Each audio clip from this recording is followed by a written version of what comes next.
Good morning, you all.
I feel like the singing bowl this morning is less about going into silence in a space of meditation and more a call to action.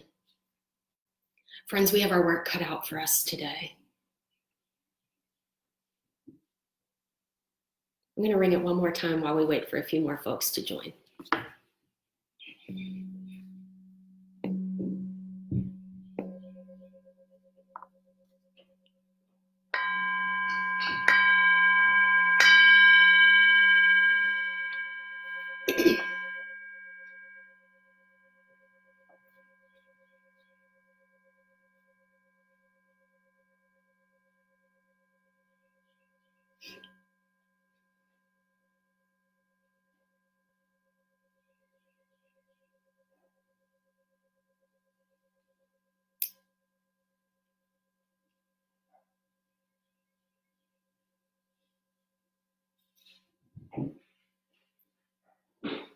Friends, this is a tough day for our city. Another Black man was killed last night, either by the police or the National Guard. No one is yet sure how it happened, or there were shots fired, and so one of the officers fired back. Bojangles, yes, I wish we could blow a shofar too. Wouldn't that be amazing? And no justice, no peace. You're right, Laura. So I'm not sure what to say this morning. You know, I thought I could offer a word of hope, and that feels not insincere, but it feels easy because we already know we're people of hope today and we're white people. And so in a world where there's so much injustice and there's so much oppression for people of color, for the white people to sit back and say, oh, we hope for a different world, that doesn't sit right with me today. I don't think that that's the kind of hope that Jesus talks about. Jesus talks about a hope that is turning systems of power up on end, and the shofars will blow, and there will be justice and peace. And by this, people will know that we are Christians in our love. And so you can get me going. I can preach a little sermon here today. But that's not what I want to talk about. In fact, I still don't know what I want to talk about. I have some notes here, and here's what my notes say, and they're kind of jumbled. We know that Ahmaud Arbery was killed in Georgia while he was out for a jog. He was chased by 2 white supremacists and gunned down and murdered. We know about Breonna Taylor here in Louisville, who was asleep in her apartment, and because of a no-knock search warrant, police officers went into her apartment and fired over 8 shots, and she died.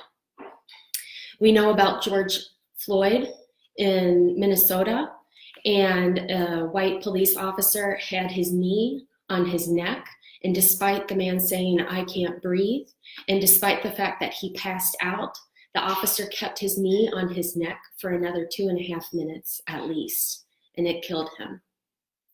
We know about Christian Cooper in New York City and Central Park, who was birding, and a white woman, Amy Cooper, did not follow park rules or have her dog on a leash. And so when she was asked to leash her dog by Christian Cooper, she made a threatening call to 911 saying that this man was threatening her.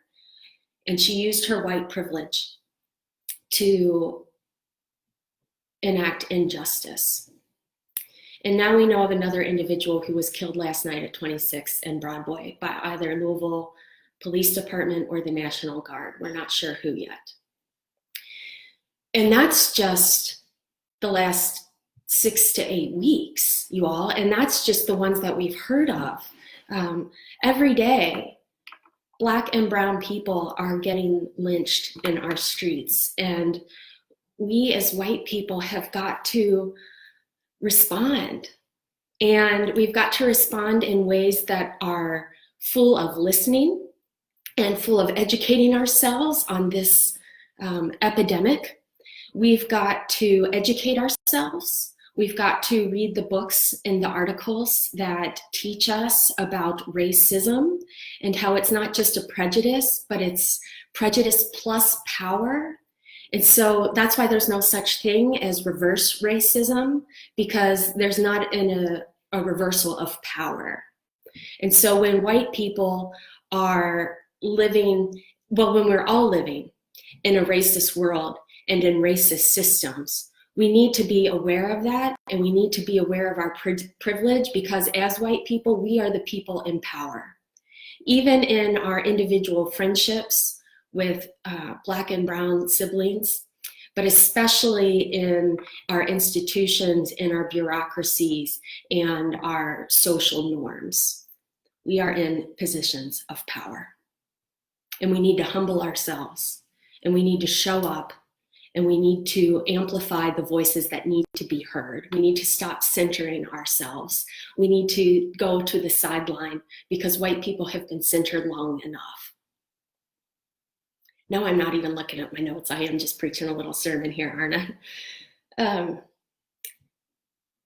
There are so many emotions that come up when injustices like this are so on the surface and so palpable and tangible. And we as white people want to respond to those emotions, and we need to honor our emotions. But we need to be careful not to let our emotions trump the emotions of people of color. Not that we're not allowed to feel, but let's look at anger for a minute. Oh my gosh, I'm so angry right now. It's ludicrous to me that not only was the National Guard called in, but that they were somehow west of 9th Street. There have been no rallies, there have been no marches, there have been no protests west of 9th Street. What in the world was the National Guard doing west of 9th Street last night? I'm not gonna pretend to know what was going on or to know the logistics of how that transpired, but the fact of the matter is, another Black body is dead because the National Guard was west of 9th Street in our city. And we know that that's where the predominant African-American community resides. It's wrong. And so I'm angry. And it's okay to be angry. There's this righteous indignation. And yet again, my anger is not allowed to trump the anger of my Black and brown sisters and brothers and siblings. It would be centering myself, and it would be denying the injustices that are being perpetrated on them every day. I hope that makes sense. And yet, we need to feel our anger as white people. To keep it all over here and say, well, that's downtown, or now that's in West Louisville, and it's a beautiful spring day, and I'm tired of these discussions, and yes, I'm tired of people getting killed in the streets, but I can't affect any change. And I don't have the power to make a difference in the world. And so I'm just gonna go about my day. and I'm gonna numb my feelings because I feel powerless. And I'm going to live my life as unaffected as we have the opportunity as white people to live our lives. And that's resting in our privilege. And that's not helpful. And yet, what else do we know to do? And so then we feel caught in the middle. We feel caught between being angry, but not too angry. And we feel on the other polar extreme, this idea that we can't spend our life and all of our energy being angry. So let's just go about the day as we see fit. And these two poles are pulling on us. It's pulling on me right now. It's why I don't know what to say this morning. And I feel like I'm rambling a little bit.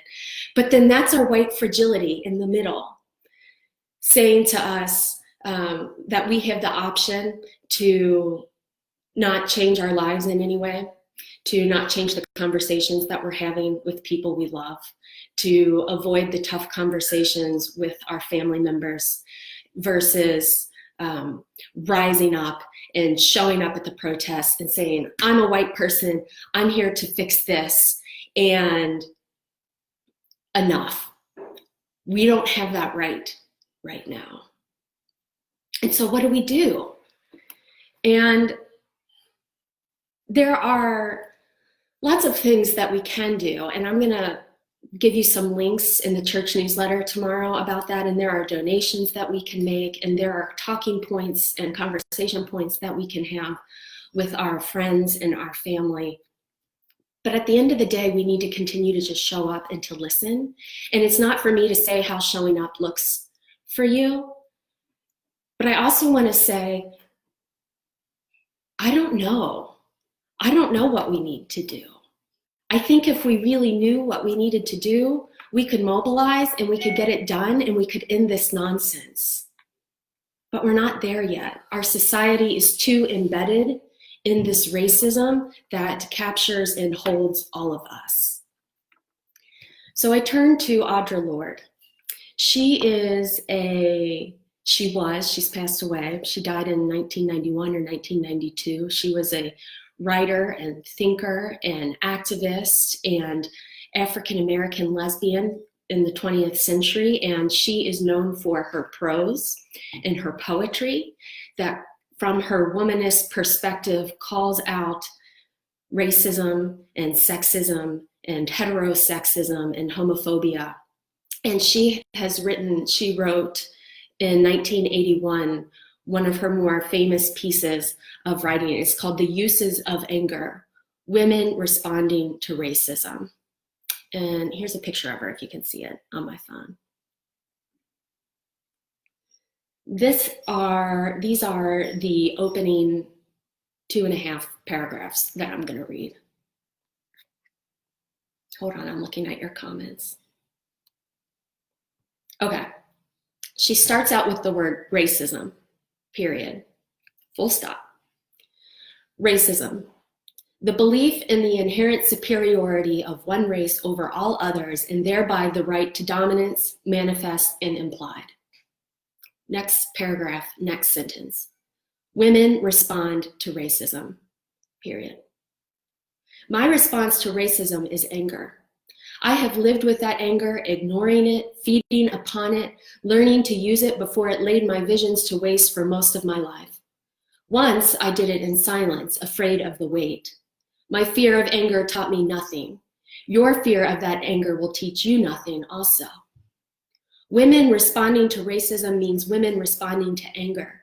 Anger of exclusion, of unquestioned privilege, of racial distortions, of silence, ill use, stereotyping, defensiveness, misnaming, betrayal, and co-optation. My anger is a response to racist attitudes and to the actions and presumptions that arise out of those attitudes. If your dealings with other women reflect those attitudes, then my anger and your attendant fears are spotlights that can be used for growth in the same way I have used learning to express anger for my growth. But for corrective surgery, not guilt. Guilt and defensiveness are bricks in a wall against which we all flounder. They are none of our futures. So feeling guilty and feeling defensive isn't going to move the conversation forward. And yet I want to say, if that's what you're feeling right now, feel it. I'm not going to tell you how to feel or what to feel. That's part of the human response, that feelings occur. And I want to give you permission to feel. But at the same time, I want us to feel with intention and with awareness and with understanding that when the anger comes, it's not our anger. It's the anger of people of color. And so we don't get to shout out in the streets our anger. We get to stand alongside those who hold the anger, and we get to amplify it, and we get to give silent witness to it and vocal witness to it when we are being careful.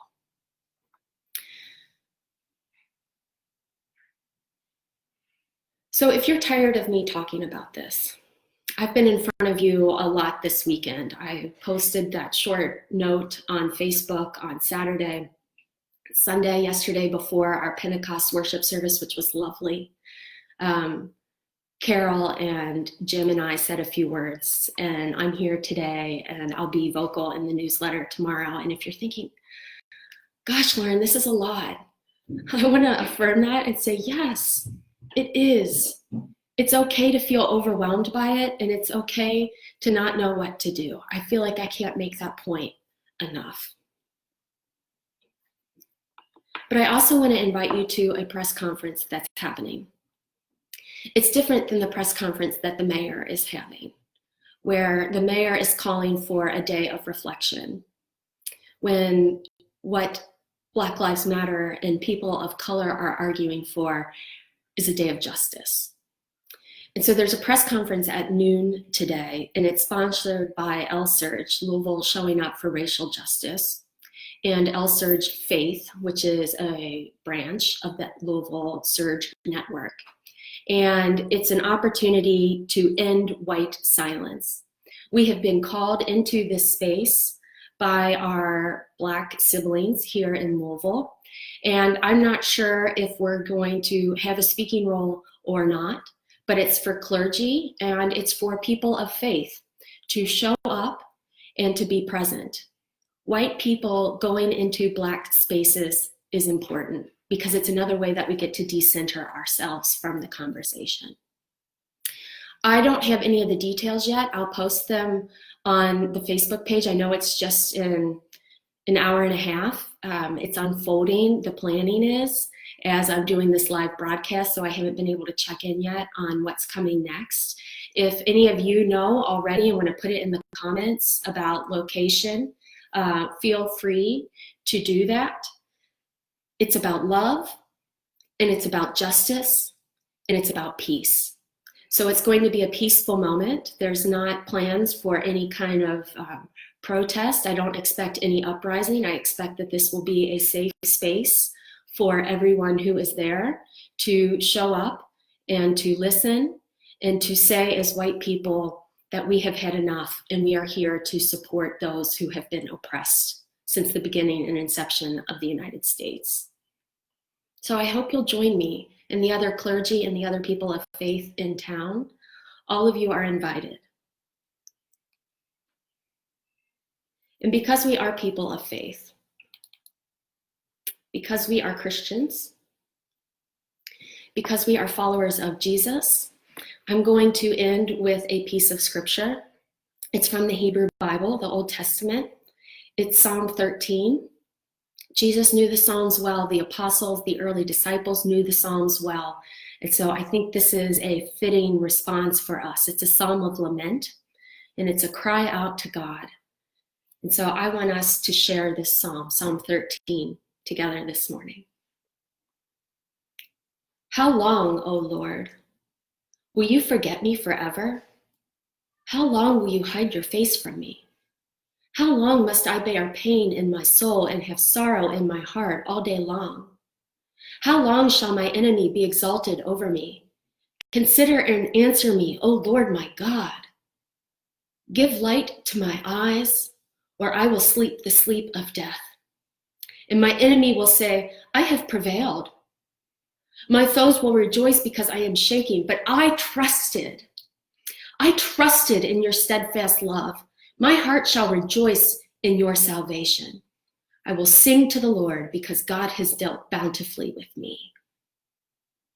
And so I close with this question.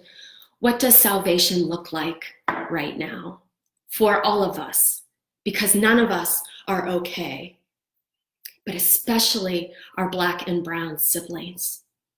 They are the ones who are getting killed in the streets. They are the ones who are suffering at the hand of injustice. And it says, my heart will rejoice in your salvation. I believe that when Jesus taught and when he was killed, and in the light of the story of his resurrection, we are invited to be co-creators alongside the divine. And we are invited to be co-participants in acts of salvation. And so let's do that today. Let's make the decisions that we are going to be white people who show up for justice, who know that justice is the love made public, a love that we at Highland Baptist take so seriously. And let us be a people of peace. No justice, no peace. No justice, no peace. And like I said at the beginning, the singing bowl is not a point of quiet meditation today. The singing bowl is a call and a cry for justice. So let's hear it.